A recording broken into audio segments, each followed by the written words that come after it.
All right, everybody, how you doing today? Today we're going to look at the second He-Man mini comic from the original wave of 8 figures, and this is going to be King of Castle Grayskull. And the cover looks epic as anything. You got He-Man with his battle axe and shield. You got Battle Cat with his head armor off. You got Castle Grayskull in the distance. You got Tila there. You got Skeletor, and they're ready to do battle. Let's open it up and see what happens. On his way home from battle, He-Man, the greatest of the masters of the universe, halted Battle Cat near the mysterious fortress Castle Grayskull. The castle was built by unknown hands before the Great Wars, he said to Battle Cat. It is said that whoever controls the castle controls the universe. Riding away from the castle, He-Man was unaware of a skull-faced figure watching from a parapet. So Skeletor managed to climb up to the top of Castle Grayskull, but he couldn't get in. Okay, let's see what happens on the next page. Skeletor, Lord of Destruction, and the most cunning, fiendish villain on the planet Eternia, wielded his energy blade. Mystical forces, created in another dimension, shot from the blade to form a magic lens. Now, said Skeletor to himself, let us see what wonders are happening within Castle Grayskull. An image of beauty slowly appeared in the lens. Ah, it is the warrior goddess, smiled Skeletor. Again, the castle art is just second to none. I just love the way they depict Castle Grayskull in these original 4 mini comics. Tila listened as the spirit of the castle spoke. Legend tells of a warrior who will find the split halves of the power sword. One half is hidden at Eternia's highest point. The other is beneath its hardest rock. With both halves, he can enter the castle and claim the throne and the secrets of the universe. You are to be the guardian here. Thank you, Tila replied. This is an honor. Look, the art just looks so great. Skeletor then swore that he would become king of Castle Grayskull by making the legend come true. But first he needed the halves of the power sword. Eternia's highest point is the mountaintop realm of my winged enemy Stratos, he said. Finding the peak, Skeletor saw the sword, half buried in a rock. Using the hottest blast of his energy blade, he freed the half-weapon from its bed. And we see that Stratos is not gray in this depiction. It's because the color palette hadn't been formally finalized yet. And we also see that now Stratos is the enemy of Skeletor instead of being outside Castle Grayskull and He-Man and the Power Sword.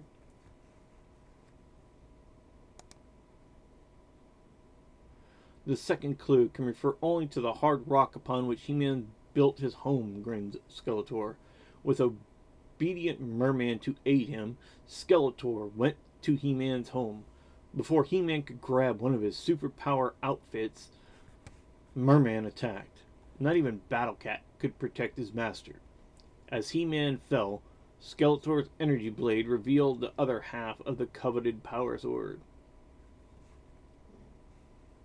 I like that depiction of Merman. That is just killer.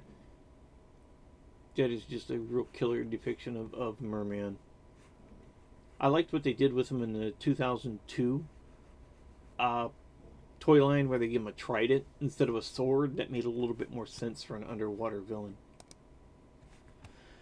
Skeletor left Merman to finish off the fallen foe. Then he set out on foot for Castle Grayskull. He paused only to disguise his scully face with grayish clay. When he reached the castle, he looked up at its gray-skulled facade, and he boldly thrust both halves of the power sword into the stone lock. A grating, creaking sound came from the castle. The drawbridge opened to swallow its new king. Again, you can just tell Castle Grayskull is like out in the middle of nowhere.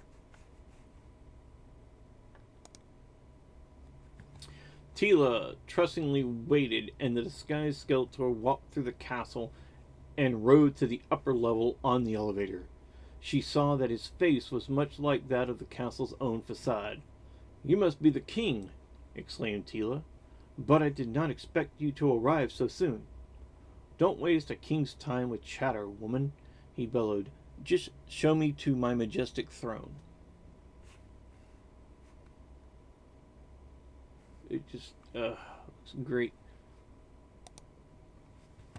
With feelings of triumph and contempt, Skeletor seated himself on the throne. Though it was ancient, the throne moved, and Skeletor recognized its secret devices and controls. What power he would have! "How may I serve you, Majesty?" asked Tila. "This way," he laughed, wiping off the disguising clay, as he turned the throne 90 degrees to face a trap door that opened beneath Tila. Again, we're seeing the, functionality of the castle here that actually related to the Castle Grayskull playset. I mentioned the elevator on the previous page. Now it's the throne with the trap door, which was really one of the, big selling points of Castle Grayskull. You got that banner back here behind Skeletor that actually came with the castle and such as that. Alone on the upper level, Skeletor gazed at his new domain, marveling at the wonders of the civilization that had built the castle. He saw computers, monitor screens, weapons, and many wonderful controls. "These things are mine," he shouted to the unseen spirit of the castle. "The secrets of the universe are now at my command. Soon Eternia and all other worlds will belong to me. I am now king." Pretty cool.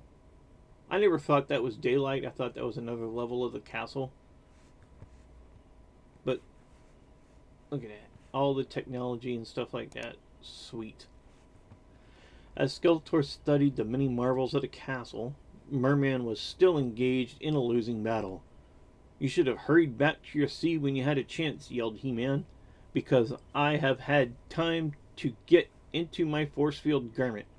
As Merman aimed for a closer blast at He-Man, an angry roar filled the air, and Battle Cat made a successful attack, turning the tide of battle. This was back when He-Man's armor gave him like a force field type thing.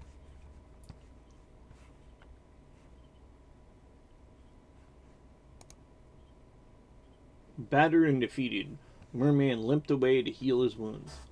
He-Man put on another outfit that increased his already great strength. Then, mounting Battle Cat's saddle, he rode toward the distant castle to find Skeletor and the Power Sword. "You survived that dull-witted merman," said Skeletor, as, on a monitor, he watched He-Man approach the castle. "But you will not survive King Skeletor." He-Man dismounted from Battle Cat and cautiously moved towards the castle. He knew that only the complete Power Sword could open the castle's drawbridge. Nevertheless, He-Man tugged at the closed drawbridge with all of his superhuman strength. "It appears He-Man needs aid," said Skeletor, opening the drawbridge by means of a panel control, and thus flipping the surprised hero into the castle.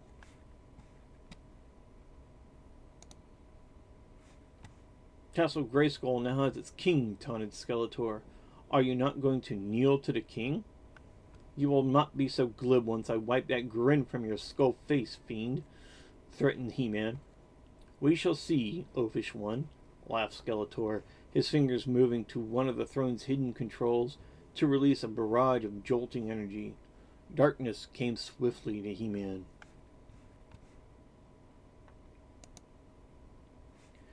When consciousness returned to He-Man, he was in a dank dungeon with another prisoner. "Tila!" he gasped. "Skeletor has gone insane." "We must escape," she exclaimed. "We must stop him before he masters all of the castle's secrets." "Be thankful that the fiend did not strip me of this garment of strength," replied He-Man, as he tore the ancient cell door from its hinges. This looks so cool. Having mastered more of the castle's detection devices, Skeletor was aware of his foe's escape. The fools have evaded one trap only to be prey to others more deadly, he bragged as he activated the control near his throne.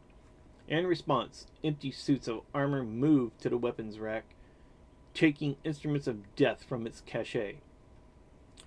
Then they marched towards He-Man and Teela.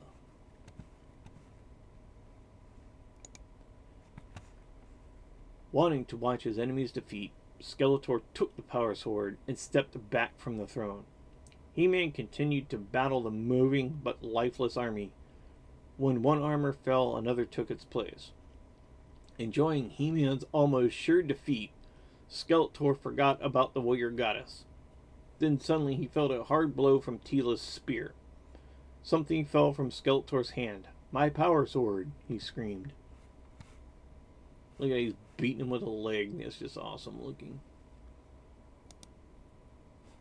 As the power sword hit the floor, it split back in halves. Moments later, the remaining suits of armor crashed uselessly to the floor. There was no time for Skeletor to reach the power sword. "Now I must escape," cried the would-be king. Bolting to the upper level of the castle, Skeletor reached the ladder and led to the parapets. His angered enemies were in close pursuit. Okay. Well, he was at the parapet before, so why couldn't he just get into Castle Grayskull without the sword? Anyway, alright. Reasons, I guess. Reaching the roof, Skeletor saw the castle's laser cannon. Leaping to the weapon, he aimed it at the pursuing warrior and warrior goddess. "Down!" He-Man shouted to Teela as the deadly energy bolts blasted at them. He felt the heat of the beam and smelled the singeing of his hair. If that ray hits us, we'll be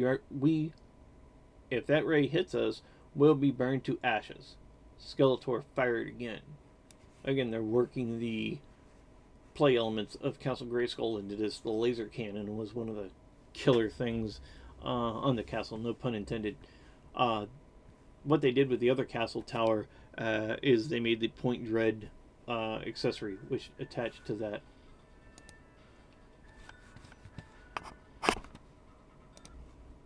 There was no time for delay.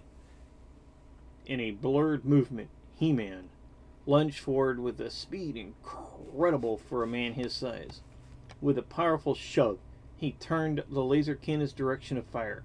Less than a moment later, He-Man was upon his worst enemy. "The battle ends now," said He-Man, as their struggle brought them ever closer to the parapet's edge. Nothing could prevent their fall. He-Man's super strength garment absorbed the impact of the fall, but Skeletor would not accept defeat. He might have destroyed He-Man with the energy blade had he not heard a guttural scream. "He-Man's battle cat!" cried Skeletor as the great feline lashed at him with a paw. Battle Cat did not have to make a second swipe, for the once king of Castle Grayskull was fleeing for his life. I love the space scene, like the nighttime scenes and stuff, how you can see all the planets and everything. That is so freaking cool. With Skeletor departed, the spirit of Castle Grayskull appeared again. "I must make sure that the halves of the power sword are never again used for evil," said the chilling voice. "I shall send them into another dimension, where even clever Skeletor will have great difficulty finding them." He-Man and Teela watched the divided power swords shimmer with eerie energy and then fade away.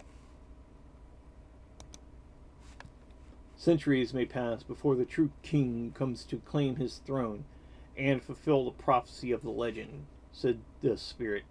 "Go then, masters of the universe, and fight evil wherever you find it." He-Man and Teela did as ordered.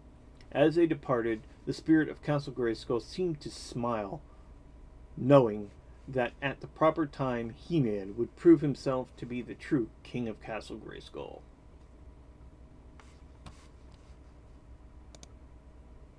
Very cool story. Artwork second to none. Beautiful art. You just can't say enough good stay. They missed the laser cannon in the tower there. Anyway, just gives you a real environment to get sucked into. Anyway, that was King of Castle Grayskull, the second of the first run of mini comics that came with the first 8 figures. Thought I'd share that with you today. Like the video, subscribe to my channel, and thank you for viewing.